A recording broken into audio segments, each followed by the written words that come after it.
Greetings, guardsmen and yeomen. Today we're going to go back into the trenches to talk about another unit from Trench Crusade, that being the Stosstruppen of Free Prussia. Now I already know that we have a full-length video of the Free Prussian state as a whole, along with their specialized units and weapons, but this one's going to focus specifically on the Stosstruppen. And the Stosstruppen are the first plastic models produced by Trench Crusade.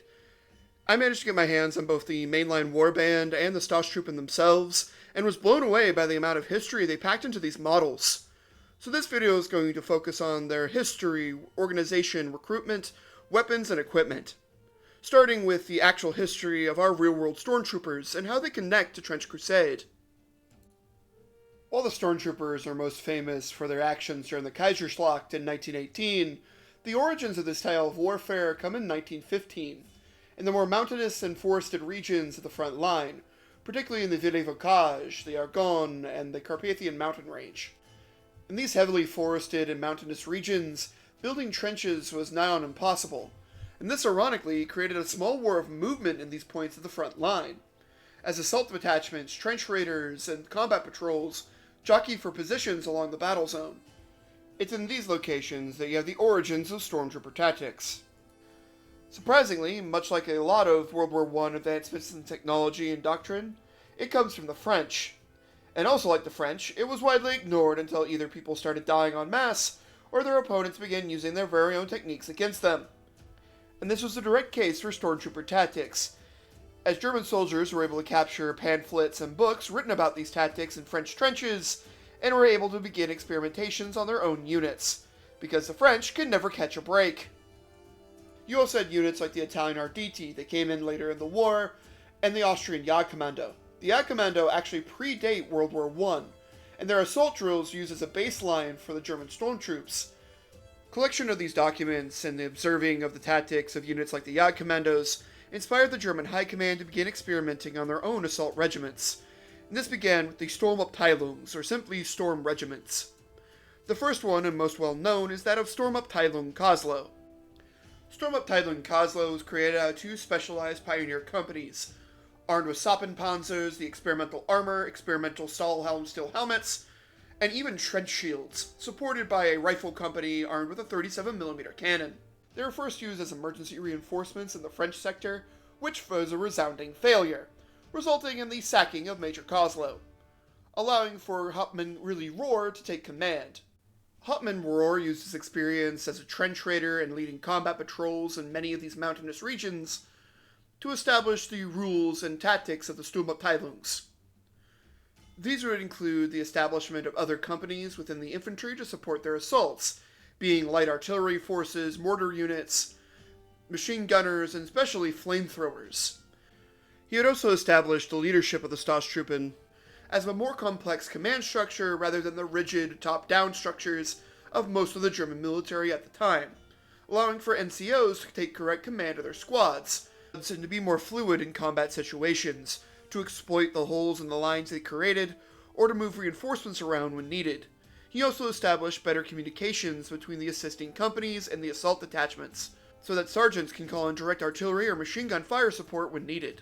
The Sturmabteilung began training other regiments in the Stosstruppen tactics, and while Rohr's unit wrote the book on these assault drills, the first use of these effectively came from the 187th Regiment within the Bocage, assaulting French strong points.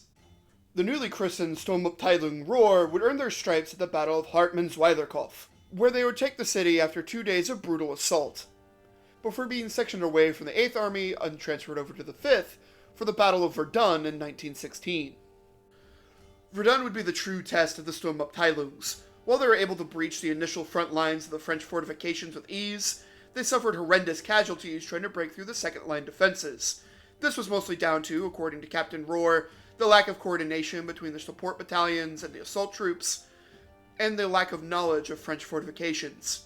But they would be able to break through these second lines of defenses and advance the German front line, which overall deemed the assaults a success. It would be Rohr's response to the Battle of Verdun, along with Captain Redmond, another stormtrooper captain, to fully develop the tactics mentioned earlier, along with hand-to-hand combat training and advanced grenade drills. They also conducted many discussions on enemy defenses, equipment, and tactics, in order not to repeat the same mistakes of Verdun. This training would take place around the Donaucourt Forest, and they would actually be visited by both the Crown Prince and Kaiser Wilhelm II during the training. Both seemed extremely impressed with their tactics. Kaiser Wilhelm II officially designated the unit as the 5th Storm Battalion, and at the behest of the Crown Prince, it was designated Storm Battalion Rohr, in honor of Hauptmann Rohr's actions. The Crown Prince would actually go as far as making the stormtroops his official honor guard. The effectiveness the stormtroopers showed on the battlefield impressed much of the German High Command, including Quartermaster General Ludendorff, the new head of the German military. Ludendorff believed that the stormtroopers were the wonder weapon that would break the stalemate of the front lines, and by October 1916, every German army corps had at least one assault battalion within their ranks. This would be put on full display in the spring of 1918, better known as the Kaiserschlacht. It was the last major offensive conducted by the German army in the war, and was seen as a last-ditch effort to try to stem the tide and to defeat the Allies before the American forces could arrive in earnest on the Western Front. Stormtroopers were massed in numbers unseen before, and were able to breach miles into enemy territory, though this was a forlorn hope, and were eventually beaten back by combined arms warfare of the Allies. The 5th Storm Battalion took major part in the Kaiserschlacht and lost heavily, though they were also issued with a secret order to guard the royal family of Kaiser Wilhelm II, as he escaped Berlin in late 1918. There he went into exile in Spa, Belgium, and the stormtroopers provided his honor guard for the entire time of his exile, up until he gave up all royal titles and retired to the Netherlands. It was just after this that the unit would officially be dissolved thanks to the Treaty of Versailles, which limited the amount of German military forces to only 100,000 and removed any of the aggressive forces, especially meaning the stormtroopers. Many would return to civilian life, including Hauptmann Rohr, who would eventually become a banker and die in 1930. Though many members of the Stormtrooper Corps, upset about being kicked out of the military, would join the far-right militias, currently hounding the Weimar Republic, most notoriously the Freikorps, and eventually the Nazi Party. The origins of the Stosstruppen within Trench Crusade are not too dissimilar from that of the Stormtroopers. They operate as specialized assault detachments of the more standard Free Prussian military, created for the conflicts with the Northern Heretics to assault their trench lines, and they served as an answer to a major problem being suffered by Duke Constantine XI of New Antioch. Protected by semi-sentient barbed wire that wraps around those foolish enough to stray too close, constant danger from the presence of prowling death commandos and artillery witch bombardment, the heretical trenches are a formidable obstacle for the faithful. Pyramid-shaped pillboxes and casemates of the infernal forces have turned back countless futile frontal assaults with withering machine gun fire and devastating hell-rod artillery. Surprises are difficult to mount, especially when the moon waxes or wanes, as the horrors created by the Path of the Beast prowl no man's land. As an answer to this problem, the Duke relies on his spear, the Stosstruppen of Free Prussia. As part of the tithe to the city, regiments of these famed shock troopers are delivered to the front lines of New Antioch. From there, they do bloody work against the heretics, known to breach through into miles of heretical territory and cause so much fear to the heretical forces that the demonic lords themselves have put high bounties on their officers and even their standard troopers. Compared to many other faithful forces, these soldiers are allowed a great deal of freedom and decision-making on the battlefield. Many of their warbands are simply given high-level objectives and are encouraged to find their own ways to achieve them over days, weeks, or months. The Stosstruppen also maintain many specialized units, most notably their captains or Hauptmanns. The Hauptmann actually comes from the ranks of the Prussian nobility, though they have lost much of their power due to the switch to democracy within the Free State. They still maintain a very heavy military tradition, and the funds to purchase officer commissions. And a rather interesting part about Stosstruppen recruitment is that both men and women can join the ranks, most notably through Frau Hauptmann Frederica von Goltz, who uses her noble status to join the 6th Garde Corps of Königsberg, becoming the leader of that unit. The Garde Corps are probably one of the more interesting units within the Stosstruppen, as their whole goal is anti-armor and heavy infantry support. The vast majority of the Garde Corps forces hail from the Prussian nobility, as it's considered one of the most honorable positions to take within the military, while also being the most dangerous. They go to battle with the famous tank splitter swords, and assault the heretical armored vehicles and more heavily armored heretical troops, particularly their anointed, being able to slice through any forms of armored protection and clear the path for their fellow soldiers. These are the soldiers given the highest prized bounties by the demonic lords, as they want to punish them for their daring actions and their defiance. The Stosstruppen also makes use of a cadre of well-trained and highly experienced veteran frontline medics. Often well-versed in both human and veterinary first aid, many of these combat medics are former lay members of knightly orders, and examples can include the Knights of Malta, the Hospitallers, and the Teutonic Order. This is actually a massive departure from most of the faithful nations, who view anybody who related to these knightly orders with great suspicion. And many of these lay people still maintain hospices in memory of their original purpose. According to the lore, Prussian combat medic corps are selected from amongst the best and most athletic of the entire armed medical service, and are known to follow the Lazarus Doctrine. A protocol that dictates the priority of the Kriegssanitäter is to return soldiers to combat immediately, using any means to their disposal. The Free State also has the most advanced chemical warfare program in Europa, and it provides its combat medics with an excellent kit to get even the most severely wounded soldiers back on their feet and into the fray once more. Wait a minute. Oh no. Lazarus Doctrine refers to Saint Lazarus. Lazarus is actually the saint of medical services and doctors. If you've ever seen his name plastered upon hospitals, that's the reason why. You also have the Knights of St. Lazarus, which is a knightly order that was designed to defend hospitals and medical personnel across the Holy Land. And interestingly, with the Knights of St. Lazarus, a good number of their knights even suffered from leprosy. The Knights of St. Lazarus even exist to this day as a charitable organization helping to fund hospitals and medical schools across the world. These represent the major parts of the Stosstruppen and their regiments. Other units are the heavy mechanized infantry and even their trench clerics, though they're a unit entirely on their own. We've already discussed this in another video. So let's get on to the training and recruitment. Even within the heavily militarized nation that is the Free State, the Stosstruppen are the elite of the elite.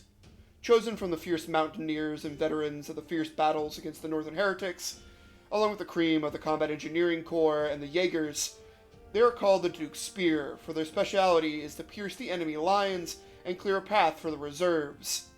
The training and selection process for the Stosstruppen is ruthless.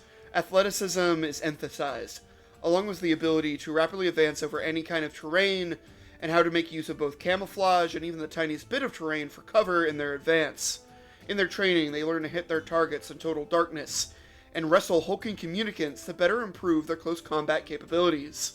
But the most important selection criteria is to have iron within your soul. To engage with the armies of the damned in close quarters combat requires a certain kind of soldier. One who is willing to detonate their last grenade when their own innards have been ripped open by the claws of a werewolf, or to wrestle down a heretical anointed, to look into their eyes and see the hellfires raging there, and not to flinch, but to bring down their trench club, bringing the literal fear of the Almighty into the souls of the heretics before they meet their demonic lords. The recruitment and training of the stormtroopers of our own timeline are actually quite similar. While they didn't wrestle hulking communicants for training close quarters combat or fight actual demons, that we know of, when looking for the training for the stormtroopers, they're looking for aggressiveness, and tended to recruit men from athletics. These would be football players, fencers, mountaineers, marathon runners, and the like. They also seem to have a major push for things such as a penchant for danger, and a willingness to be daring and aggressive. This strict selection process and the high-intensity training are highly required for the types of operations these units conduct. Every attack must operate like clockwork, with mechanical efficiency so that it goes off without a hitch, but also have the type of men willing to continue the assault when it hits the enemy lines, as even the best laid plans never survive first contact with the enemy. Per the established lore, as the Stosstruppen gather for an attack, no sound is heard. Each assault has been carefully practiced, and any signs needed are given in hand signals. The heavy weapons of the unit, including the mechanized heavy infantry, trench mortars, or other support units, open the assault, scattering the enemy and forcing them to take cover. Then it's a mad dash across no man's land. Violence commences as the flamethrowers sweep across the exposed enemy, followed by a flurry of grenades into the trenches and dugouts. Then the assault groups spread out like the wings of an eagle, clearing out the trenches and sweeping behind enemy lines, disabling lines of communication, as well as any rearguard defensive units. From there, they'll conduct a hammer and anvil with their more heavier elements, and stay in their locations until relieved by the new Antioch Reserve, having cleared a path for their assault. This is actually extremely similar to the real-world stormtroopers, who operated in their assault drills in a very similar way. Beginning with directed artillery bombardment on enemy strongpoints, stormtroopers rush under the cover of heavy machine gun fire and trench mortars. There, the flamethrowers and grenadiers open up, clearing out enemy fortifications, and then it's jumping in for the bloody work of hand-to-hand combat. Stormtroopers would break into miles of enemy fortifications, conducting sabotage operations and clearing paths for reserve troopers. Now that we have some of their organization and specialized units, let's get into the weapons and equipment of the Stosstruppen, as many of their equipment actually has real-world origins with either the German or Austrian militaries. When it comes to the uniforms and armor that we can see being used by the Stosstruppen, there's actually a variation to the color schemes of each one of the regiments. And we can see this on the official artwork and the official paint schemes of the models, with some being different variations of field grau that we saw throughout World War I, some regiments adopting the very early, more darker gray, to the lighter, more camouflaged variants of the later war. We can even see some regiments adopting the old 1880s style of uniforms that were common with the Prussian military, going all the way back to the Franco-Prussian War. And this is surprisingly very common to our real-world stormtroopers, as no two storm battalions really had the same color schemes. The 5th Battalion, for example, adopted a very light gray field grau tunic and a darker field grau trouser. This is mostly down to different variations of what was available for the stormtroopers, or what their particular commanders wanted. And we can even see in some of the schemes from the Stosstruppen that they actually are camouflaged to different variations, with one of the regiments clearly being part of the Northern Crusades. One part of the clothing that we don't actually see with the Stosstruppen is that of the leather knee pads and inseams. These were common among stormtroopers, particularly in the later war, and were more of an infield upgrade to the trousers, to allow for better protection against barbed wire and other trench defenses. But this doesn't mean that the Free State left their soldiers completely defenseless. It is stated through lore that their trousers are heavily reinforced, and they have specialized mountaineer climbing boots from their mountain regiments used to combat the living barbed wire and other horrors the heretics possess in their trench lines. One element of their armor that is carried over from our timeline is that of their helmets. They are seen making use of an M1916 Stahlhelm, the Stosstruppen having some variation of a modified version of this helmet, including a Pickelhaube spike. The Pickelhaube was the helmet being used prior to the adoption of the M1916, and was actually a leather helmet with a steel spike. The steel spike was actually designed to defend the wearer against cavalry attacks. While for the Stosstruppen this is more than likely a rule of cool thing, as it's probably one of the most iconic pieces of German kit, there actually is an argument to be made of the usefulness of the spike within Trench Crusade, due to the prevalence of melee combat, and enemies being twice the size of a normal man. And one element of the helmet that we can actually see within Trench Crusade is that these spikes are removable, mostly removed by trench raiders and other forces operating in no man's land due to the cumbersome nature of the Pickelhaube spike. We even see this with one of the model heads, where he had removed a spike and places it in a helmet band. We can also see the Stosstruppen making heavy use of armor. Armor within the trenches of World War I was very limited, mostly to snipers, sentries, and those in more static positions, as it proved way too heavy to really be used effectively, with only the Germans really developing a body armor that was widely seen, that being the Sappenpanzer, or simply trench armor, and it was mostly just designed to defend against shrapnel wounds, as it wasn't very effective against straight-on rifle fire. The Stosstruppen have a high mixture of orichalcum with their standard steel within the armor. This makes the armor much lighter and more flexible for the wearer, and can actually defend against rifle fire and the weapons of the heretics in frontal assaults. We don't really have a direct real-world comparison for the armor that the Stosstruppen are wearing, as it appears to be a standard breastplate, pauldrons, and what appears to be a specialized bracer to provide extra protection to their offhand. These suits being more just standard medieval armor mixed with the designs from Brashford Dean, while the Garde Corps and the Hauptmanns have their own personal armor suits from family armorers. Now that we have their uniforms and armor, let's get into the weapons of the Stosstruppen and what they bring to the battlefield. Many of their weapons have origins with both the German and Austrian militaries. And many of these weapons are actually experimental designs that never saw real combat during the First World War. One of the prime examples is their submachine guns, which is a 1915 Austro-Hungarian Hellriegel. The Hellriegel was designed to provide additional firepower to the interior border troops of the Austro-Hungarian Empire.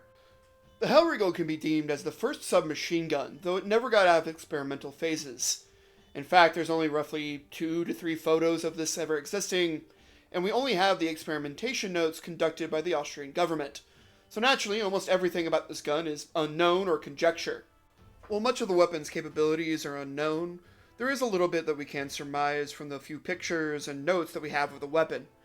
It was created with a water-cooled jacket, very similar to an Austrian Schwarzlösch machine gun, and used a Mannlicher rifle as its main stock. It also had a modified foregrip created out of a bent-over piece of piping, and was stated to fire up to 550 to 650 rounds a minute, though this is highly speculative.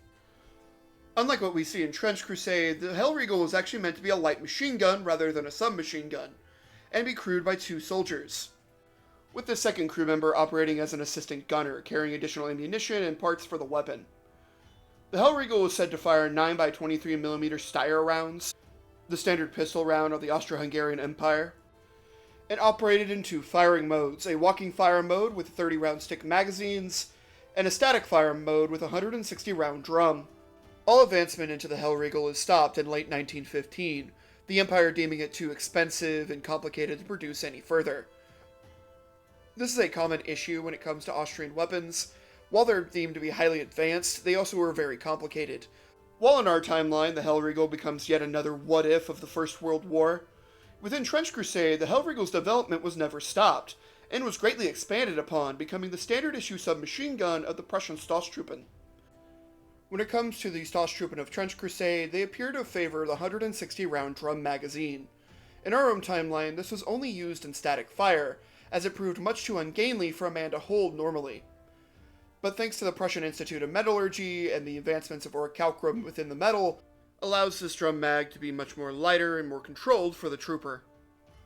We also have, with the Hauptmann model within the main warband set, an M1916 semi-automatic rifle, otherwise known as a Mauser Field Karabiner.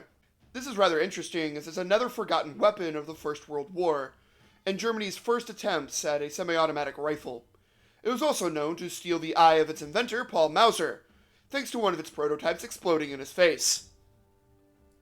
Despite this minor setback, Mauser was able to sell multiple designs of the self-loading rifle to the German military, most notably the M1905 and 1908 respectively. These designs, while able to produce a large amount of firepower, were unwieldy and very hard to maintain, its complicated design breaking apart almost constantly. Hence, they were quickly removed from the front lines. The M1916 was meant to be a refinement on the 08-06 rifle, with 2 variations of this rifle being produced for the German military. One with a shorter stock was given to the Air Corps, known as the Field Karabiner 15. And the Zeppelin troops adopting the M1916.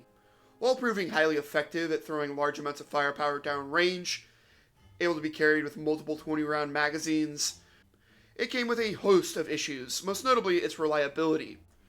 The rifle also had to be constantly doused in grease for the mechanism to cycle rounds properly, which can definitely be an issue on the front lines of the First World War, hence why the rifle never saw infantry combat, remaining in the air. There was also the surprisingly common issue with German weapons, a punishing recoil. Due to its fixed barrel system, the recoil impulses were much sharper with this weapon, and there was nothing to absorb it, other than the poor operator's shoulder, meaning that Mauser designed yet another Shoulder Smasher 9000. I don't really know what's up with this man's penchant for breaking the shoulders of anybody who operates his weapons, but I think it's becoming a problem. And to a lesser extent, it was also extremely expensive to produce, with only around 1,000 ever being made. Thankfully, it appears that the Prussian Institute of Metallurgy and War within Königsberg also got their hands on this weapon as well, as they seem to have fixed the majority of the issues with the rifle, as it's now being seen in the hands of the infantry. Though probably not every issue, as we only see it being used by the Hauptmanns, and not mass-produced like the Hellriegel. And for the hope of von Goltz and the other officer corps of the Stosstruppen, they fixed the fucking recoil issue. When it comes to the standard issue weapons of their yeomen, they appear to be using some variation of the Gewehr 98. The Gewehr was designed, of course, by Mauser in 1898, and served as the standard issue rifle of the German military throughout the entirety of the First World War. The variation more than likely modeled on our yeoman is the Carabiner 98A. The 98A, lowercase, was designed initially for cavalry and support unit use, as a shorter variation of the typical Gewehr.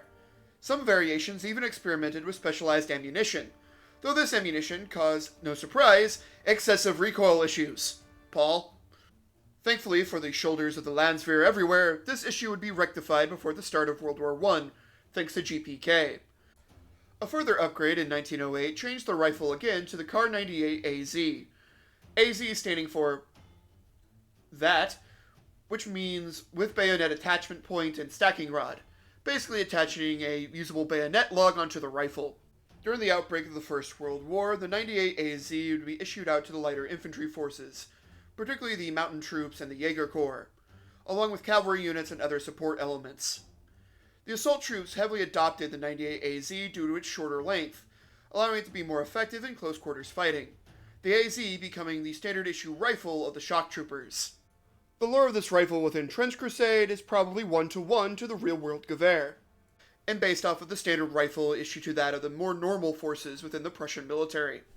The Stosstruppen are also seen with weapons not of German origin. This is mainly seen with their shotguns, as they clearly are American-modeled 1897s. The 1897 was initially designed for conflicts within the Philippines. It proved so effective that it became the standard issue shotgun of the American military, seen in great numbers on the front lines when the Americans entered the trenches in 1918. The main role of the 1897 was to clear out enemy trench lines. It proved so effective in this role it earned the moniker the Trench Sweeper, and German High Command even attempted to declare the weapon a war crime, which is rather ironic when you mention the German gas shells. German High Command even went as far as to issue a statement that they would execute anybody caught with shotgun shells. The official American response was to simply state, "Should we catch you executing anybody for this, we're going to just execute all of your prisoners." The order was quickly rescinded. The shotguns of the Stosstruppen were created by the Prussian Engineering Corps of Königsberg, and had their hand in creating other variations of the shotgun, most notably the automatic shotgun. This has an attached autoloader and is capable of high fire rates and accuracy at close ranges, though it's prone to misfeeding in jams due to the unproven technology.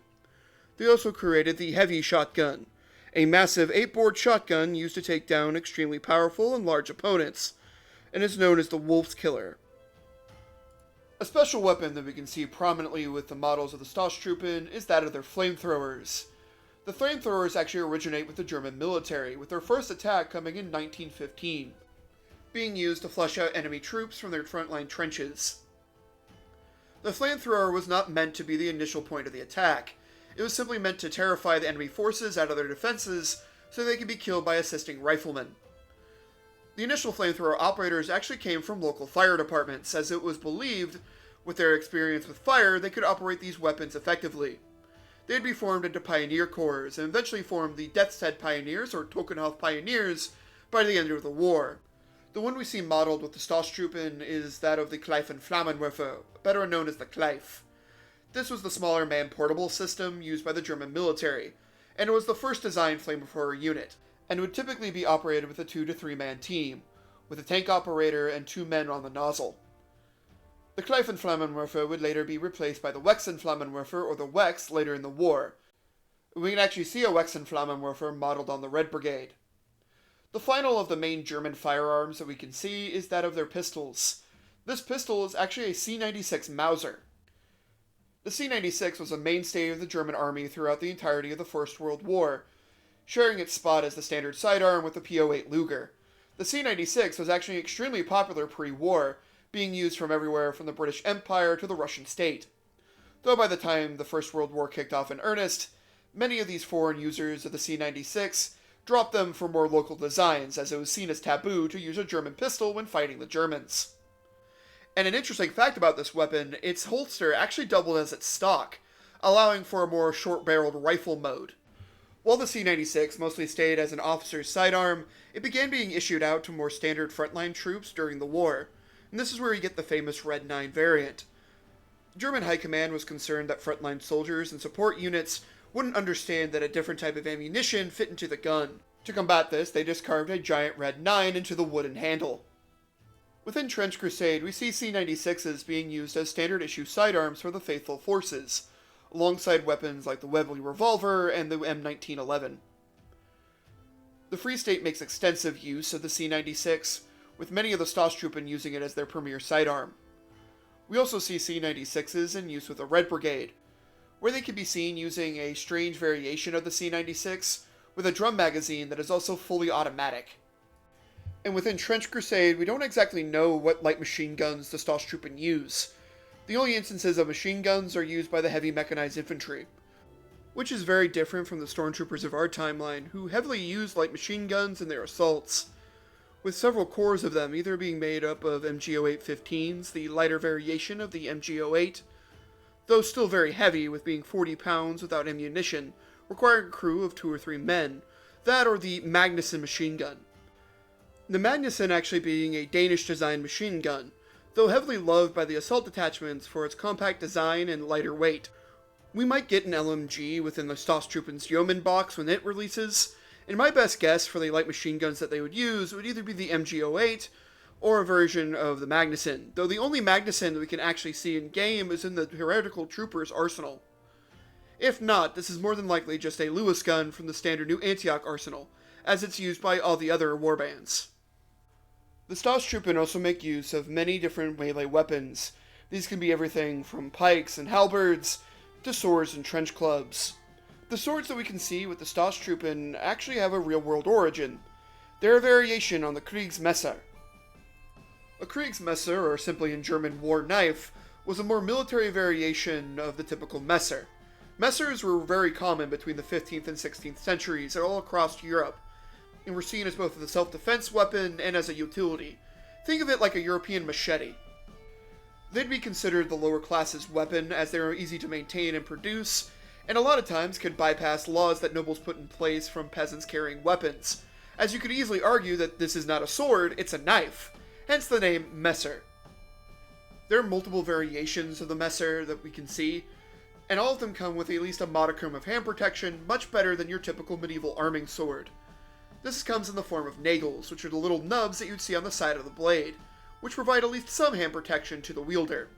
The ones that we can see in Trench Crusade have been modified even further to have dual-sided nagels, providing more protection for the Stosstruppen, and also allows for the weapon to be wielded both left and right-handed. And with being a much shorter blade than your typical saber, they're much more suited for the close-quarters combat that you see the Stosstruppen fight in. Probably the most famous of these handheld weapons is that of their tank splitter swords, designed as a dedicated anti-armor weapon. Made of a mixture of orichalcum steel and other divine metals, it is said to be monomolecular thin, and is said to be created through a Damascus steel forging process. These swords are based off of the executioner greatswords, or justice swords, common throughout the medieval period, particularly in Central and Western Europe. They are used as a status symbol of executioners, and would execute those of higher rank, particularly nobles and even rulers themselves, as it allows for the accused to be on their knees, looking up towards the heavens and begging directly for forgiveness from the Almighty, rather than down at the ground towards damnation, as a standard axe execution would be, as that is only reserved for the more common folk. Within the Stosstruppen, it appears that anybody who is a full-fledged member of the regiment can wield one of these weapons, though they are particularly favored among the Garde Corps. For their axes, it appears to be an Austrian bell pickle. These were known as trench pickaxes and used for pioneering efforts, particularly felling trees and building trench lines, though they also were used with the Odd Commando for their trench raids, as they proved quite effective in close quarters combat. The last weapon that we can see on the models is that of their trench clubs. Trench clubs were a ubiquitous weapon of the First World War, used by both sides extensively, particularly in trench raiding actions, and a lot of times were ad hoc creations of the soldiers in the field, being created by unit carpenters or military workshops with whatever they had on hand. The one we see on the Stosstruppen appears to be more the official model, using an axe handle and a metal cog for a head, that comes from the more later war raiding clubs. The last weapon we will discuss here is that of their hand grenades, used extensively by both the Stosstruppen and our real-world stormtroopers, used in the infantry assault to clear out strong points, machine gun nests, and other trench defenses, and to flush out hiding enemy troops. One that's clearly modeled with the Stosstruppen is that of the Stalag Handgranate. This was the standard issue hand grenade of both the German military and the Austrian military throughout the war. While the Stalag Handgranate is probably the most ubiquitous, Germany actually developed multiple different variations of hand grenades. These include specialized fragmentation, incendiary, and gas grenades. And the Stalag itself is actually an upgraded version of the Krugel Handgranate. It was phased out due to its inability to be thrown long distances because of its weight. And by 1918, it would replace all other variations of hand grenades within the German military. Though, unlike most grenades of the time, it wasn't designed to kill through fragmentation, only through its concussive force, as it was meant to simply scare enemies out of their defenses to be killed by assisting riflemen, rather than killing directly. This actually seems to be different to the grenades that we see modeled with the Stosstruppen, as they are officially labeled as frag grenades, though they did include the extra range that the Stalag Handgranate provide. And of course, you can stick as many as you want onto the sides of your Stosstruppen, as that is fully historically accurate. And with that, we've come to the end of our discussion of the Prussian Stosstruppen, talking about their weapons, equipment, and the specialized units they bring to the field. Thank you all for being extremely patient with this one. I know this one came out later than I normally do. This was down to my computer deciding that today was a great day to blue screen. Thankfully, the hard drive was fine, but when I tried to use my editing software, I'd found that they had deleted every single video clip and image out of the file folder. And its autosave feature decided not to work for this video, meaning I had to relocate every single audio take and picture and add it back again into this timeline. But thankfully, I was able to get everything back together and remake the video for you guys. So if you notice any weird audio hiccups, that's probably why. But all's well that ends well, it still got made. So hopefully, after some praise to the Omnisaya and assistance from the Synod Strategic Prophecies, we'll be back to our originally scheduled video release schedule. Hopefully. But I hope you guys enjoyed this video, and if you did, please leave a like, comment, or subscribe, whatever you feel able to do. You guys have a great night, day, or whatever. I gotta get back to the archives now.